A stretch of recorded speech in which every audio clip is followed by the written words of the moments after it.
I have to come to Albania to get the sort of warmth and reception that I certainly don't get in the UK. Now, ladies and gentlemen, I know it is a huge disappointment to you all, but this really is the last speech. So if there's anyone in the audience thinking, am I going to be called up to speak? Forget it. This is it.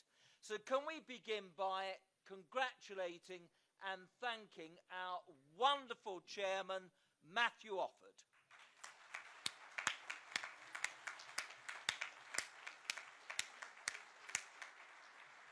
And then, ladies and gentlemen, I didn't think I would have this wonderful opportunity. On the top table here, we have two Aussies. Now, how does it feel, gentlemen, to be thrashed in the semi-final of the Cricket World Cup? And we did it all without tampering with the balls.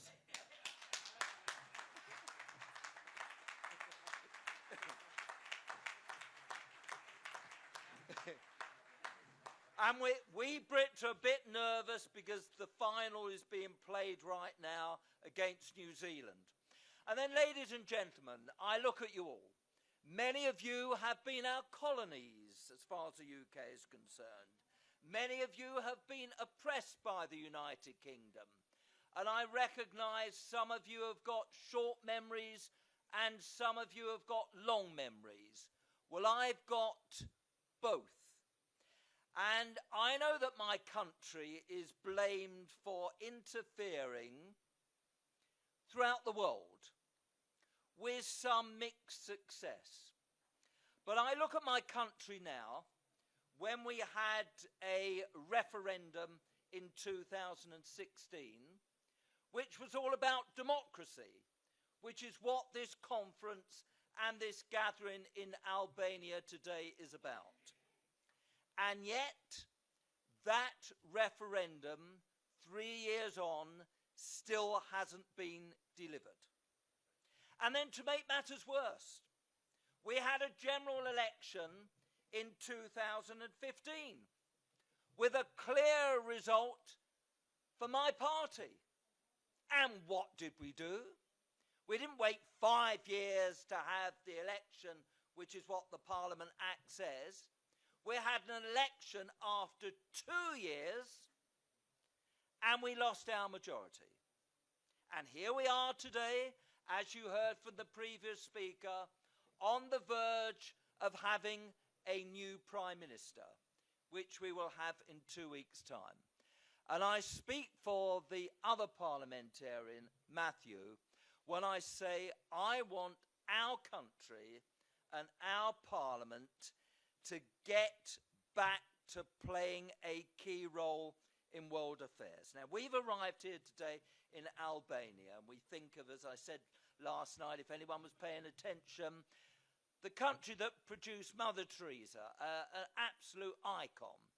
The country that adored our great British comedian, Norman Wisdom. And I say again, I still don't understand why there isn't a statue in the square. We must get a statue to Norman Wisdom.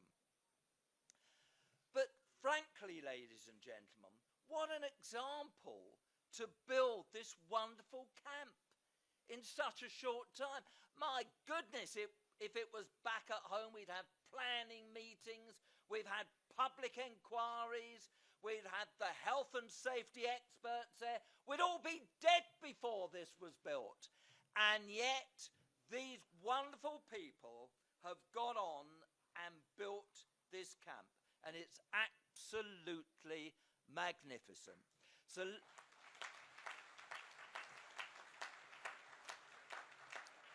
So whether it's been the conference, the wonderful banquet that we enjoyed last night, or dare I say, that splendid concert, which to me was just like the 3 tenors which they had in Rome.